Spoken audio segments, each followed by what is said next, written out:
بسم الله الرحمن الرحيم والشرط أتمكن من عقد القلب عندنا دون التمكن من الفعل خلافا للمعتزلة ولا بسم اللہ الرحمن الرحیم. نسخ کا بیان ہو رہا ہے. نسخ کی پہلے تعریف. ضمنی طور پر میں نے ایک اشارہ کر دیا تھا نسخ کے جواز کی طرف. تو جن حضرات نے نسخ کو جائز نہیں مانا انہوں نے یا تو نسخ کے معنی نہیں سمجھے اور اگر معنی سمجھے تو ان کے مقاصد فاسدہ ہیں. یہودی اب ان کو یہ ہے کہ ہم حضرت موسیٰ علیہ السلام کے بعد کوئی دین نہ مانے. نہ سیدنا عیسیٰ علیہ السلام کی بات مانی، نہ جناب رسول اللہ صلی اللہ علیہ وسلم کی بات مانی. ٹھیک ہے. تو اب ان کے دعوی باطلہ میں سے ایک یہ دعوی باطلہ ہے کہ بھئی نسخ جائز ہی نہیں ہے. عقل کے اندر حضرت موسیٰ علیہ السلام کی شریعت نے پچھلی شرائع جس بھی شریعت کو منسوخ کیا وہ جائز تھا. حضرت موسیٰ کی شریعت جو ہے وہ نسخ منسوخ نہیں کر سکتی کسی دین کو.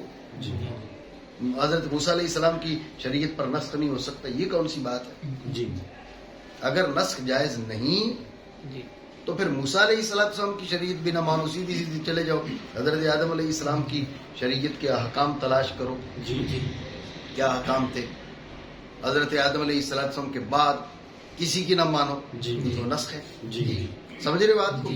تو پھر حضرت آدم علیہ السلام کی شریعت میں جس طرح کے بھی احکام تھے صرف وہ مانو. اور اگر حضرت موسیٰ علیہ السلام کے دین کے بارے میں آپ یہ کہتے ہو کہ وہ دین پچھلے ادیان کا ناسخ ہوا، سب کا نہیں بعض کا اور بعض تعلیمات کا، تو پھر اگر حضرت موسیٰ علیہ السلام کا دین پچھلے ادیان کی بعض تعلیمات کا ناسخ ہو سکتا ہے تو یہ تم نے مان تو لیا کہ نسخ جائز ہے. بات سمجھے؟ تو یا تو میں کہہ رہا ہوں کہ نسخ کے معنی سمجھے نہیں گے، کیونکہ نسخ کا مفہوم اور خلاصہ یہ تھا کہ ایک حکم جو ہے اس کی انتہا، اس کی مدت کی جو انتہا ہے اس کا بیان ہے بس. جیسے ڈاکٹر دوا دے دیتا ہے مخصوص ایک مدت کے لیے اور آپ پر ظاہر نہیں کرتا کہ بھئی میں نے کتنے دنوں کے لیے دی ہے. آپ سے دوبارہ چیک اپ کا کہتا ہے، آپ دوبارہ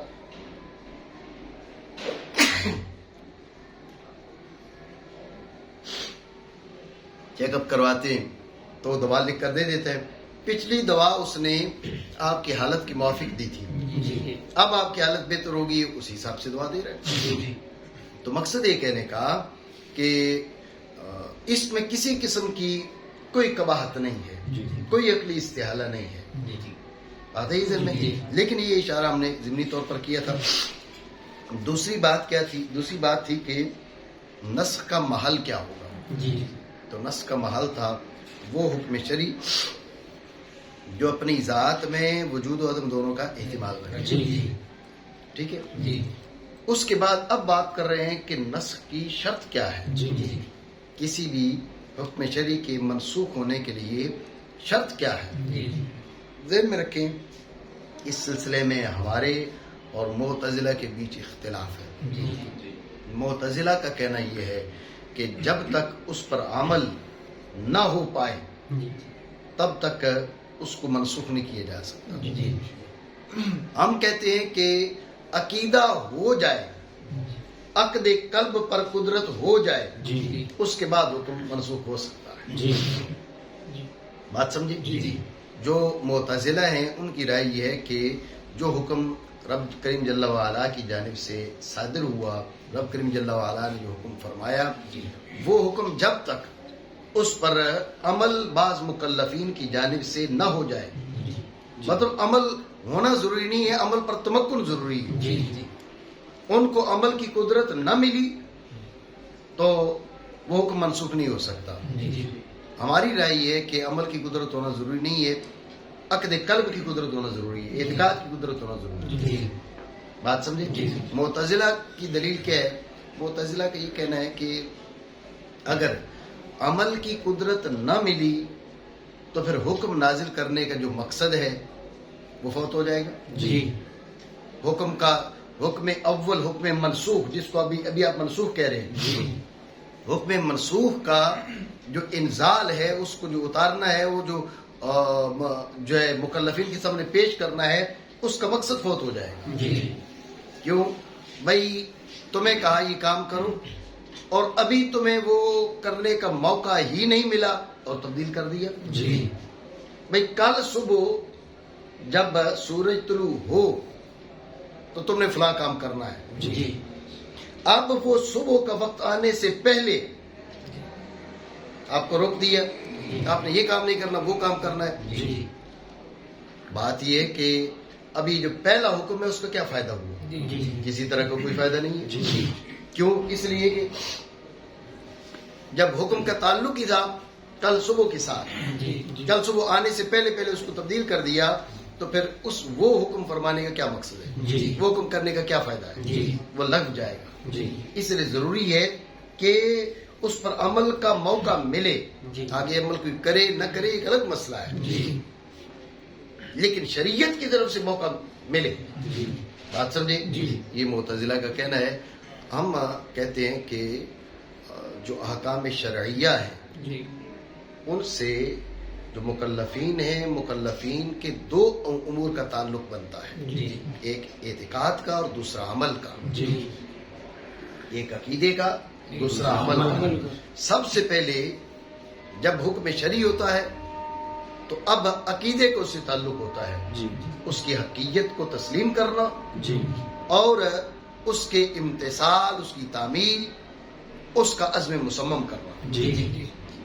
آپ کو کہا بھائی کل صبح یہ کام آپ نے کرنا ہے، آپ نے کہا جی بالکل.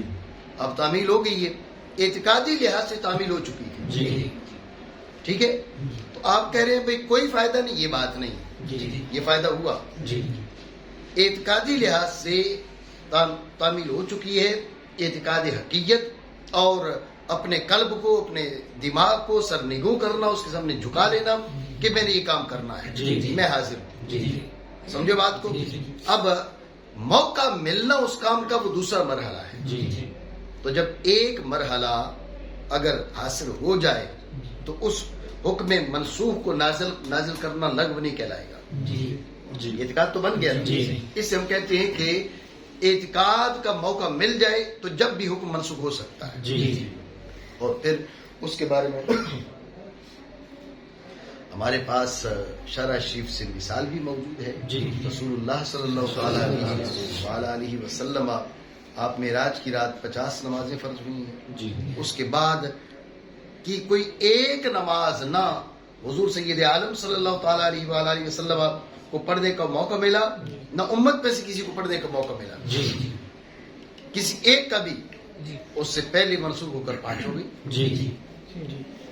تو اب منسوخ ہو کر جو 5 ہو گئی ہیں تو عمل کا موقع کہاں ملا؟ عمل کا موقع تو نہیں ملا. سو ماننا پڑے گا عمل کا موقع ملنا ضروری نہیں ہے. اگر عقد قلب پر تمکن حاصل ہو گیا تو اب حکم منسوخ ہو سکتا ہے.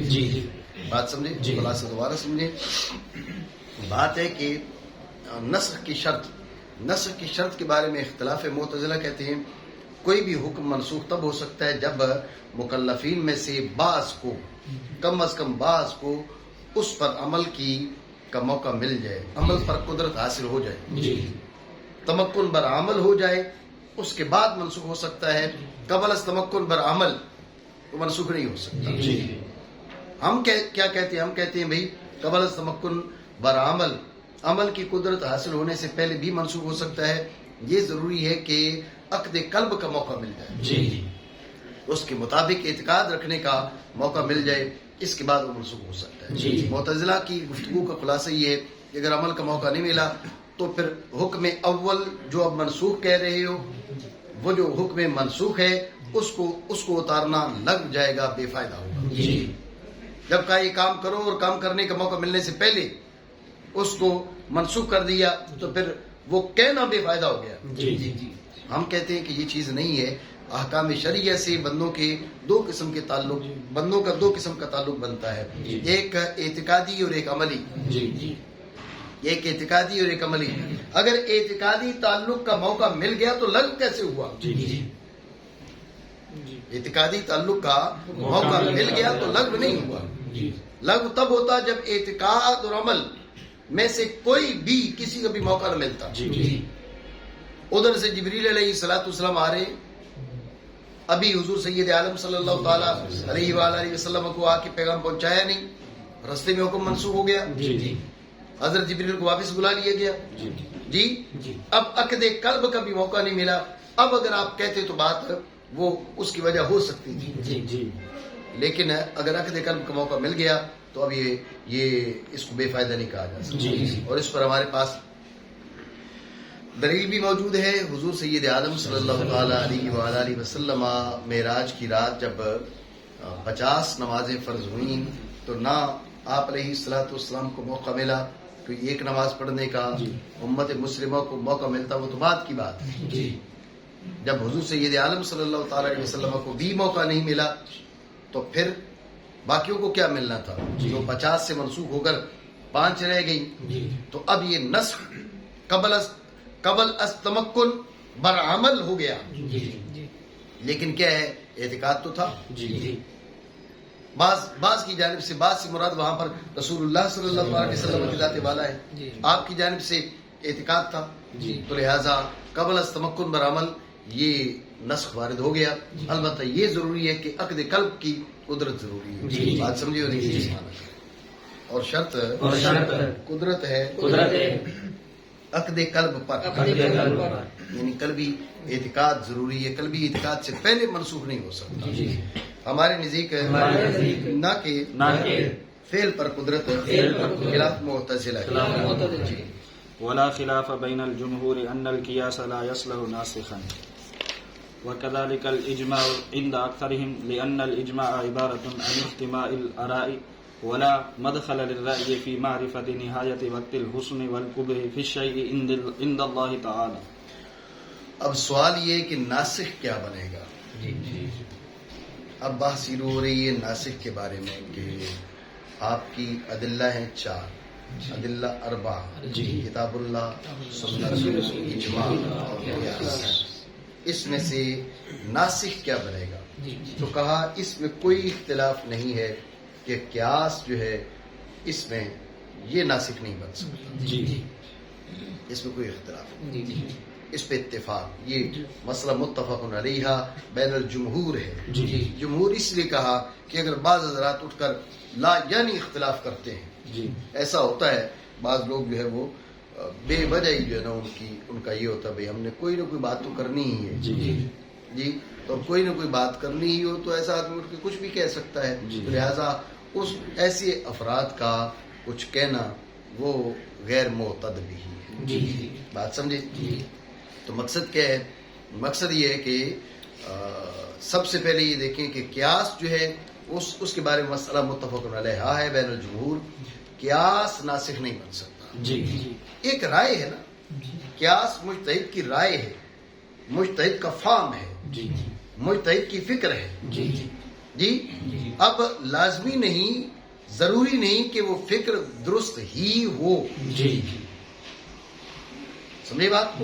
اس فکر کا درست ہونا ہی یہ ضروری نہیں، بلکہ ایسے ہو سکتا ہے کہ اس فکر میں اس کو خطا لگی ہو.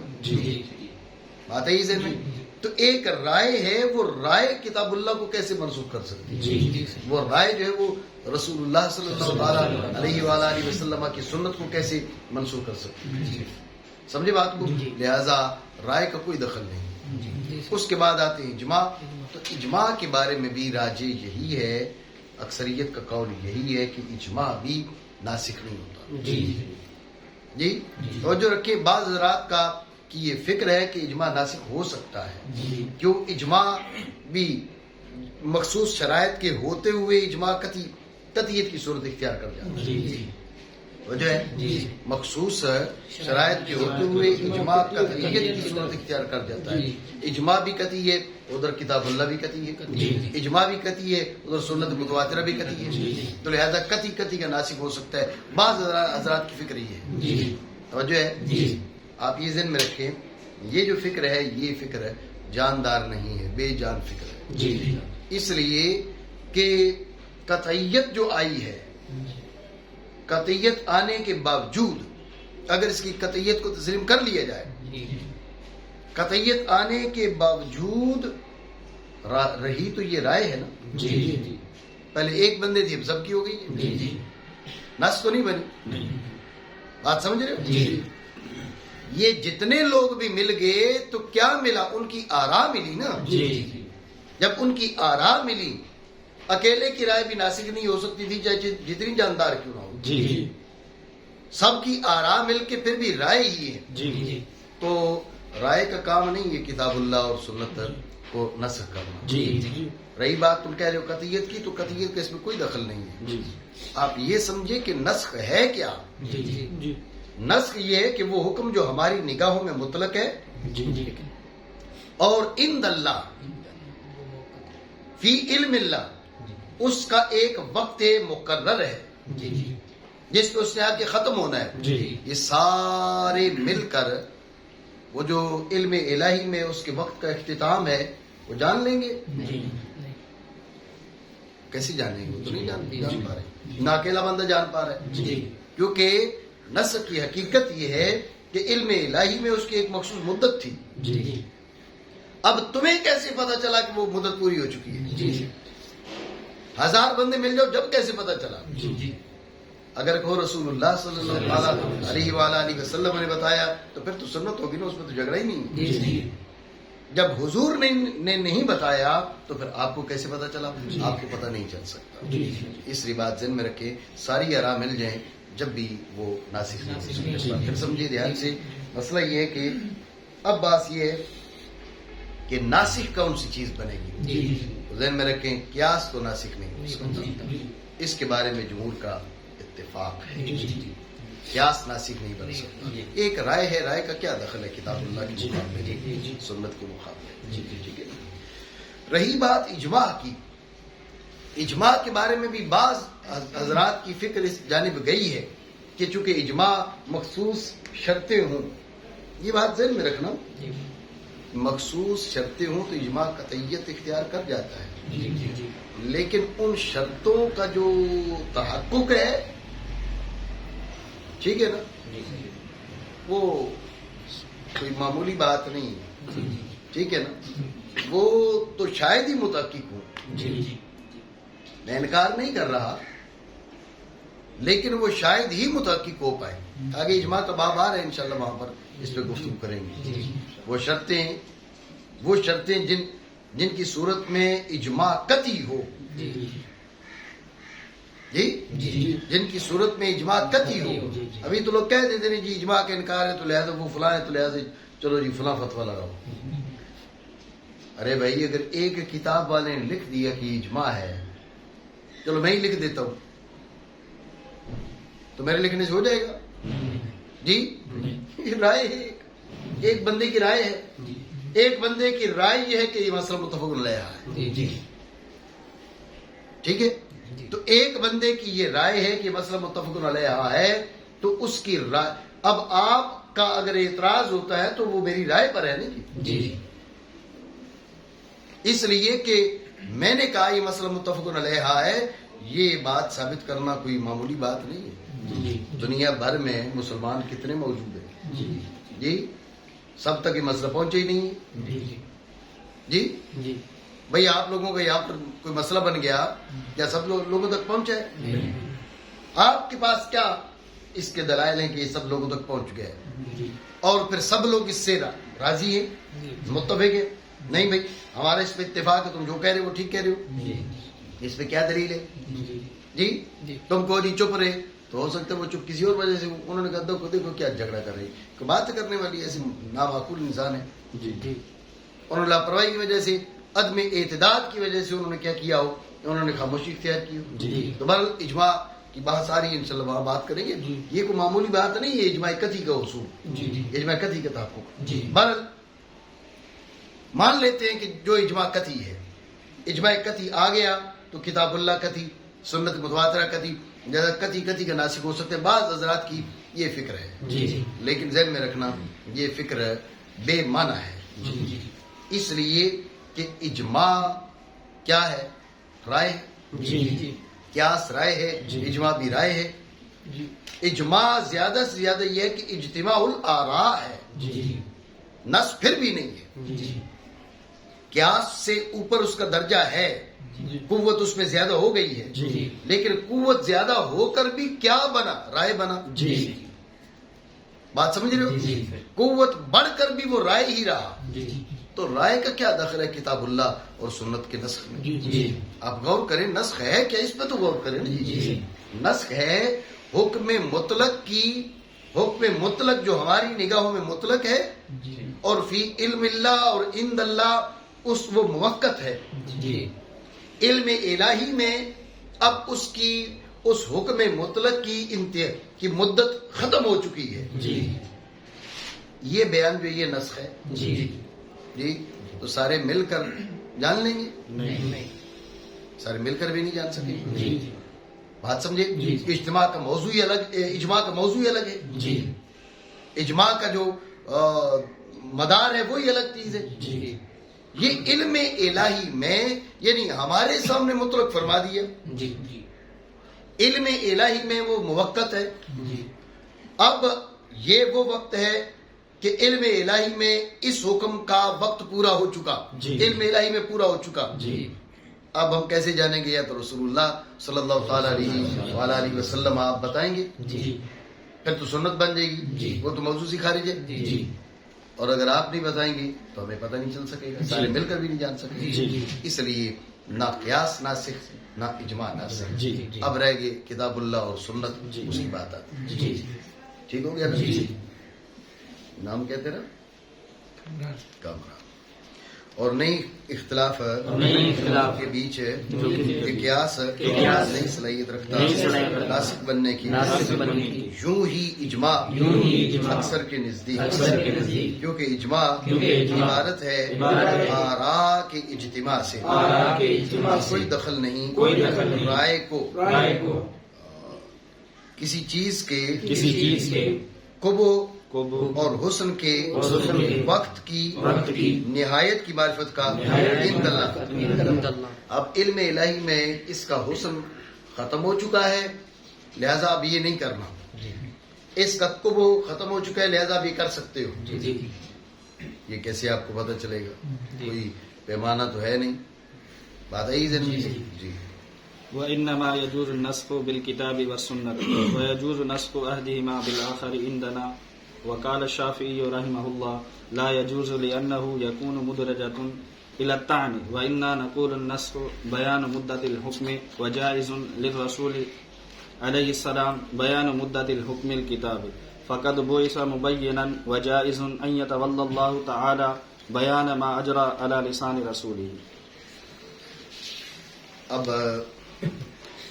آگئی بات کتاب کی اور سنت کی.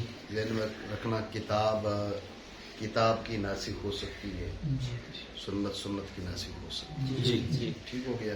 اس میں اتفاق ہے، اس میں کوئی اختلاف نہیں ہے. لیکن کتاب سنت کی اور سنت کتاب کی ناسخ ہو سکتی ہے یا نہیں ہو سکتی، اس بارے میں اختلاف ہے. ہم جو ماتریدی ہیں ہم کہتے ہیں کتاب سنت کی، سنت کتاب کی ناسخ ہو سکتی ہے. ٹھیک ہے. امام شافعی رحمہ اللہ تعالی آپ کا کہنا ہے کہ کتاب کی ناسخ ہو سکتی ہے، سنت کی ناسخ ہو سکتی ہے، کتاب سنت کی نہیں اور سنت کتاب کی نہیں. بات سمجھ؟ جو مسئلہ اختلافی ہے اس کی وضاحت کر رہے ہیں، اس پہ دلیل پیش کی. جس پہ اتفاق ہے اس کی وضاحت کی حاجت نہیں. اب امام شافعی رحمہ اللہ تعالی یہ بتا رہے ہیں کہ بھئی کتاب سنت کی ناسخ نہیں ہو سکتی اور سنت کتاب کی ناسخ نہیں ہو سکتی. کیوں؟ امام شافعی علیہ رحمہ کی دلیل کا حاصل یہ ہے کہ یہ طعن کا سبب بن سکتا ہے. دیکھیں نا، اللہ رب العالمین نے آیہ مقدسہ نازل کی، رسول اللہ صلی اللہ علیہ وآلہ وسلم اس کے برخلاف فعل کریں یا قول کریں تو طعن ہوگا کتاب اللہ پر، حضور سید عالم صلی اللہ علیہ وسلم کی ذات والا پر، کہ دیکھیں رب نے اور فرمایا یہ اور کر رہے. اور یہ خود کتاب اللہ پہ عمل نہیں کر رہے، خود کتاب اللہ کو معاذ اللہ مان نہیں رہے، تو پھر کوئی اور کیا مانے گا؟ تو یہ تان بن سکتا ہے۔ رسول اللہ صلی اللہ تعالی علیہ وسلم نے کچھ فرمایا، اللہ رب العالمین نے حضور کی سنت پر نسخ وارد کیا، تو کیا کہا جائے گا؟ دیکھیں خالق کائنات نے اپنے رسول کی بات نہیں مانی، جی اپنے رسول کی بات کا رد کر دیا۔ جی آگے چل کے انشاءاللہ بات آئے گی، یہ جو وہ جی یہ خطا ہو گئی، یہ فلاں ہو گیا، جی اس پہ بات کریں گے انشاءاللہ، ٹھیک ہے نا جی؟ اب ہمارا یہ مسئلہ تو نہیں ہے نا بھائی جو ہے وہ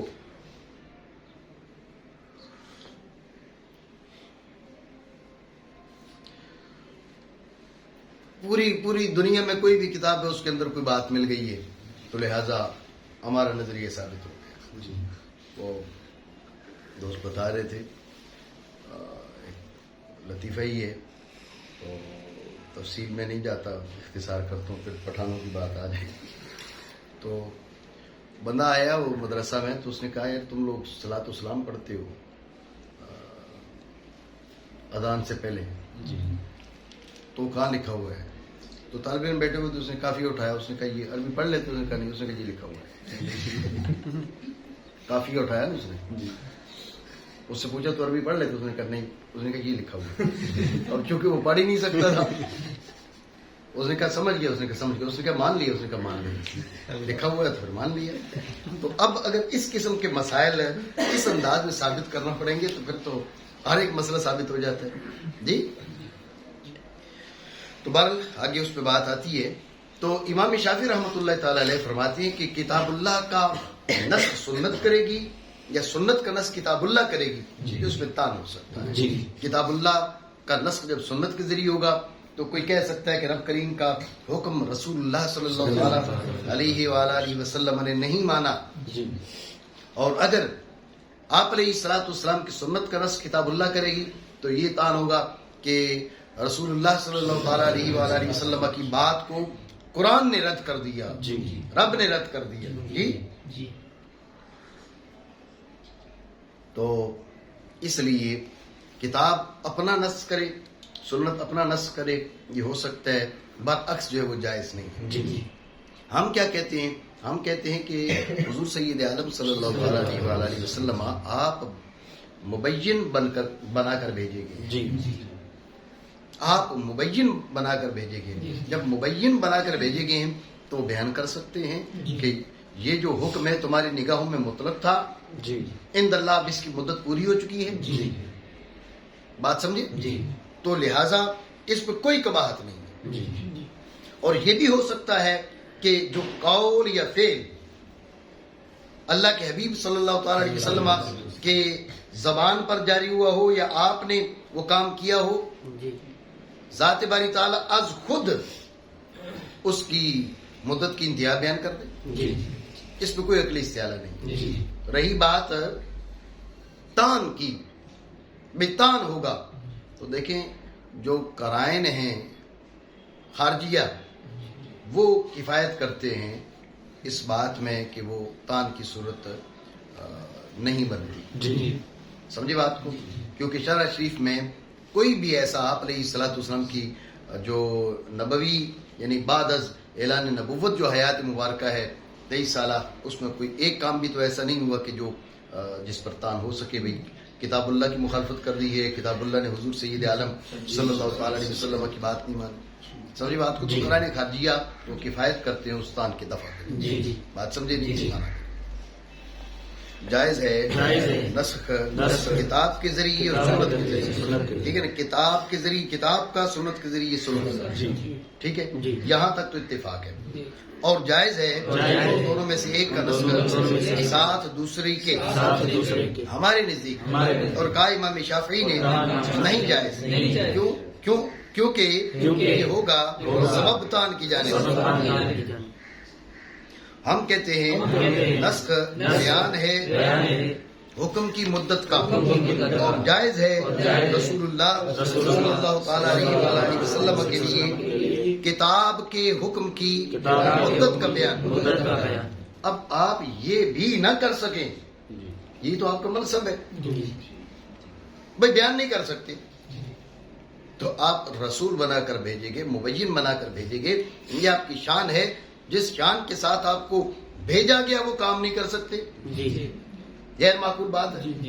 سمجھے بات کو؟ تو تحقیق مبعوث ہوئے مبین بنا کر. اور جائز ہے اللہ تعالیٰ اپنے ذمے لے اس چیز کا بیان ہے جو جاری ہوا اللہ کے رسول کی زبان پر. ٹھیک ہو گیا.